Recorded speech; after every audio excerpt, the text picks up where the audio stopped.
อิ่มอยู่บ่เมื่อคืนนี่บ่ส่งสิอิ่มดอกอิ่มบ่กินข้าวเปียก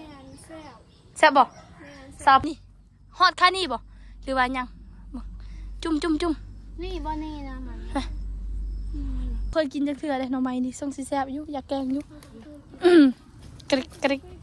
หลายอยู่แล้วนี่โดยแต่บ่เป็นยังนี่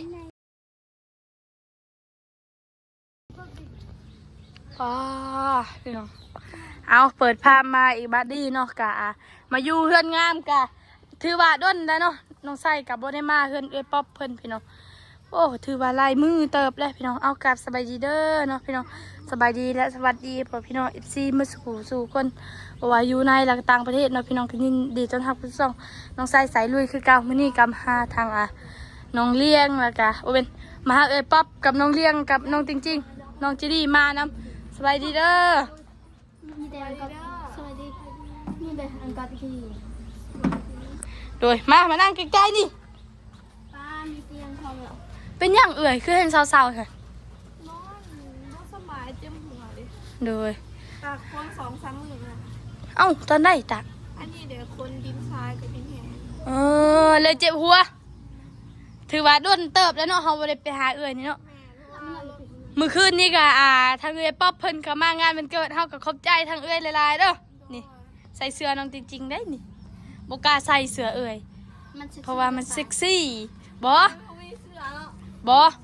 เฮาบ่กล้าใส่ตอนกลางเวทยานคนสิเฮ็ดว่าเฮาขาวเกินไปเฮางามเกินสิใส่ถึงคืนเอาใส่ไตใส่ก็ได้ใส่ไปใส่เสื้อในนำหั่นนะนี่ใส่เสื้อนี่โอเคมื้อหน้าเพราะว่าเฮาลองมื้อคืนนี้มื้อคืนเฮาลองเสื้อทางน้องเต็ง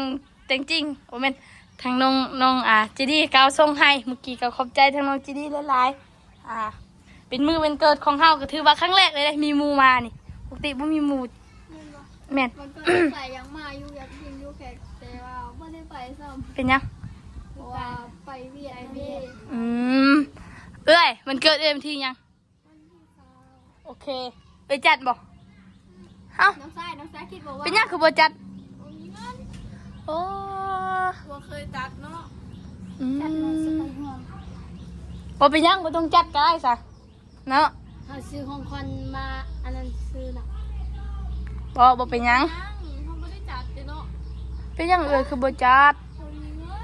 โอเคบ่เป็นยังเป็นยังบ่จัดก็ได้คือกันเฮาก็บ่มีหยังให้แล้วบ่ได้จัดเนาะเฮาก็บ่ได้มาแล้วเทื่อเนาะเฮาบ่ได้จัดเด้โดยเป็นยังคือบ่จัดบ่มีเงิน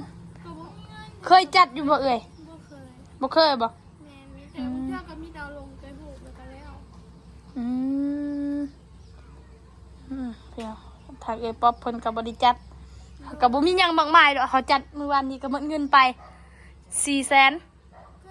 นั่นนี่แหละเห็นน้อยเดียวมันบอกแบบทั้งหูคู่อาซิกินอาซิบุคุ้มแต่แบบเฮาเห็นแบบพัทมีเด้ด้วย400,000น่ะไปซื้อข้าวเปียกแล้วก็เอาน้ำหวานนี่ยังอยู่เพื่อนกินอิ่มเนาะเผ็ดได้เป็นแม่ครัวนี่มันเกิดมื้อหน้านะส่วนลาวรสเผ็ดโสดเด้อพี่น้องเป็นแม่ครัวเมื่อคืนนี้ก็ได้แต่เฮายังบ่ฮู้ว่าเฮาสิจัดเนาะมันบ่มีเงินเลยเนาะแต่จริงเดือนไหนมันเกิดเจ้าเดือน10นี่เดือน10นี่น้องเลี้ยงเด้วันที่18เดือน4วันที่4มีนาพุ่นเดือน4บ่จะดีเด้คนเฮามากายเดียวกายแล้วบ่วันที่12ที่12นี่เดือนยังเดือน8บ่วันที่4วันที่4บอกวันเดือนยังจะเกิดบอกจะเกิดเดือนยัง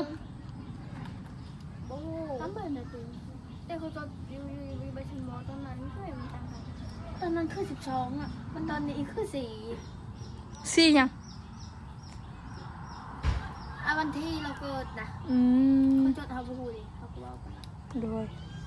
อิงตามเขาจะจดอะไรเป็นเอ้ยป๊อปกับบ่สบายเนาะมื้อนี้เพราะว่าสิมากินหน่อไม้น้ำเอื้อยเลยตอนนั้นเขาจะเอาไปหมดแล้วให้เอาอาจจะเป็นทางหน้าตาเลยจ้ะเพิ่นเอาไปแกงมาแล้วเนาะ ไปยังไปเบิ่งเลยไปยังเรือถ้วยหนึงซื่อๆพลาดแล้วค่ะว่าสิไปกินแกงหน่อไม้นะเบยป๊อปเพิ่นเลยถ้ามื้อหน้าอีกเฮาไปหาเนาะไปหามาตีมเฮานี่ส่งสิได้ลายอยู่ดอกหน่อไม้ผู้อยู่พุ่นก็มีนี่อันนี้บักงามๆนึงเนาะตะดิดเอามีดปาดนี่กริกอันนี้บักงามๆนึงเลยนี่เด้ปลากำลังออกแนงนี่พ่อแกงแล้วนี่เนาะเอ้ยป๊อปว่า กริกนี่ปลาเอ้ยป๊อป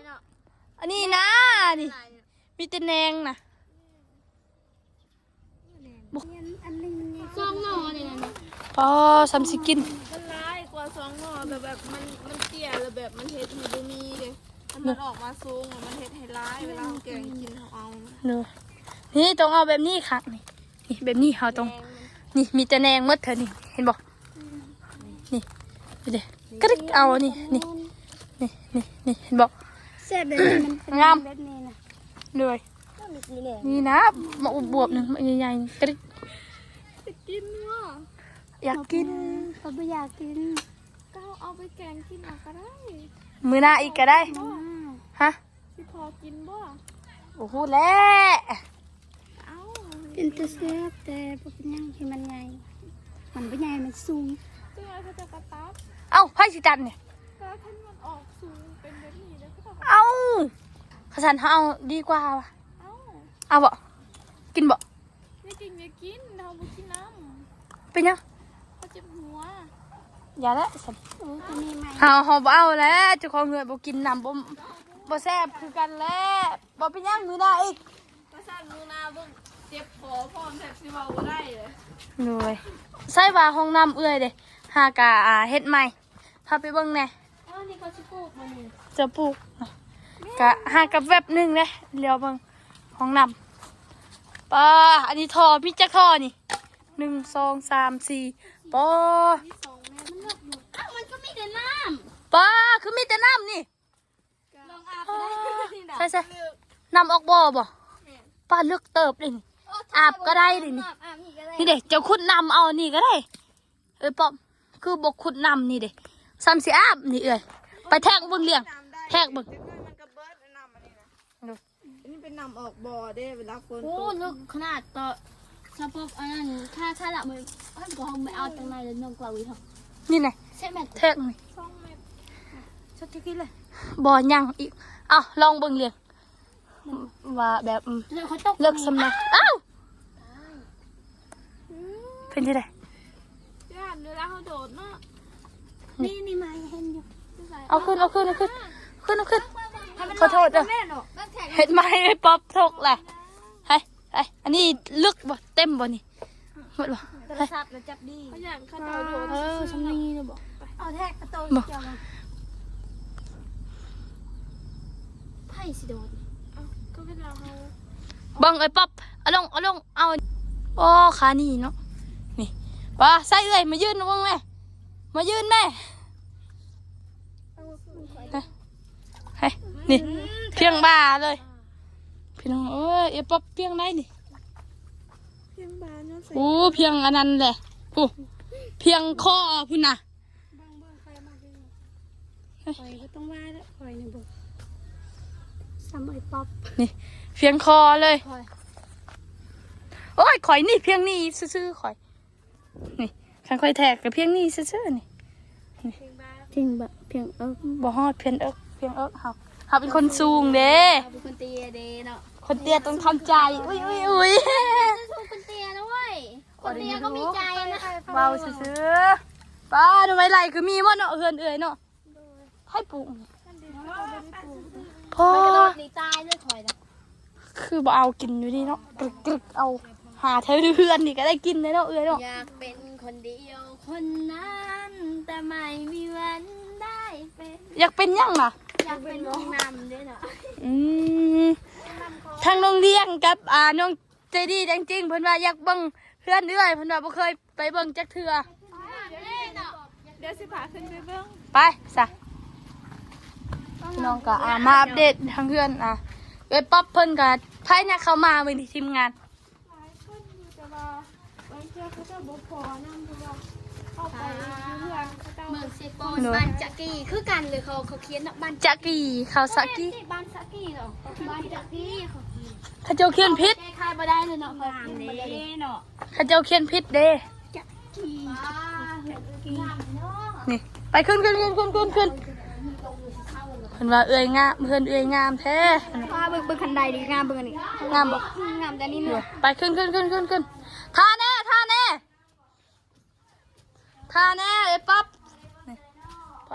ได้เปิดปลางามเนาะโอ้ดอกไฟพองามสัตว์น้ำมันพร้อมนี่เด้ มันไม่โกกายค่ะ เรือพร้อมป้านี่ป้าคักป้าอีหยังนี่เฮ้ยสบู่พัด แม่น ใหญ่กว่าคน แม่น 50 โลพุ่นบ่นี่ โอ้โหด้วยกันมีผู้ใหญ่ทางฝั่งไทยเป็นแม่อยู่อีกฝั่งมาให้ เลยบักใหญ่เนาะ ตัว ไปเบิ่งห้องเจ้าอันนี้เตรียมนอนแล้วบ่อยู่นี่เอ้ยหรือว่ายังอุ้ย บ่เฮือนเรางามเขาเลยพร้อมเด้เฮือนแล้วเนาะ หน่วย เบิ่งประตูบ้าบางงามมึงประตู เอ้าอีหยังนี่มองแต่งหน้าบ่เอ้ยปั๊บ ป้า ป้า แม่งหน้า แล้วเราเห็ดให้ ป้ามีฮอดมองแต่งหน้าพร้อม ยังมีเลยเหรอยังมีเลยเหรอ ป้ามีฮอดมองแต่งหน้า ยังมีมองแต่งหน้าคือปอบได้เหรอเด้งาม นี่ เล เด้ ยเหรอ อยากได้คือกันมองแต่งหน้าเฮาเนาะปะแวนอยู่นี่เนาะเอ้ยเนาะ ปอบอาการที่นายตะบนอันตะบนกระดีลงแฮนตี้ค่อยเรียกได้คือกันนายกระดีนะคะค่อยเรียกได้คือกันได้ค่อยไปอยากได้คือกันแต่มันมีเนาะอยากได้คือกันได้ เฮาต้องได้เฮือนก่อนเจ้าต้องได้เฮือนก่อน เนาะบ่มีเพื่อนเนาะ เฮือนเฮา จะมีบ่จะมีบ่ บ่มีอยากได้คือกันแต่บ่มีแต่ให้พ่อเฮ็ดก่อน เมื่อไปก็ให้ตังก็ได้ เลยเบิ่งเด้อคอยสิบอกกะอามาเบิ่งทางไผน่ะไผไผ ตัวจ้า เพิ่นเป็นหยัง บ่ไม่ยังเอาพากันบ้องแล้วมันเสียงตะ โอ้ยขึ้นมาเบิ่งหยังซะดอกพี่น้อง เสียงดังของคน โดยเอากะบ่มีหยังหลายเนาะพี่น้องมื้อนี้กะมาลิ้นทางเฮือนป๊อปเพิ่นเนาะพี่น้องหากว่าผิดพลาดประการใดก็ต้องขอโทษขออภัย FC หมดสู่ทุกคนเนาะกะสิวุ่นวายแน่นิดนึงเพราะว่ามีหลายคนเนาะพี่น้องเอาเนาะพี่น้องกะไปลงตารางก่อนกะมาลิ้นเฮือนป๊อปคือเก่าคือเดิมเนาะพี่น้องเอาเฮาก็สิขอโตวก่อนบัดนี้กะลงตารางโดย ถ่ายลง TikTok ก็สิกลับแล้วบัดนี้ เพราะว่าแบบเฮาก็ยังมีเวียกอยู่เฮือนก็ได้ยังสิเมียนเฮือนเมียนซานอีกจังหน่อยเบิ่งห้องเฮาบักงกนี่คือป๊อบเห็นหั่นแหละ ใจเย็นบ่เย็นเย็น นี่พี่น้อง บ่ใช่ ไป ละหก ด้วยไปบัดนี้เฮาสิขอโตวก่อนนำลาจบคลิปเพียงสำนี้ก่อนก็ต้องขอบคุญขอบคุณผู้ใหญ่ใจบุญ FC ทุกท่านเนาะพี่น้องที่ติดตามนะครับส้มเนาะพี่น้องก็สำหรับคลิปนี้น้องใส่สิขอโตวไปแล้วสบายดีเด้อโดยไปเด้อพี่น้อง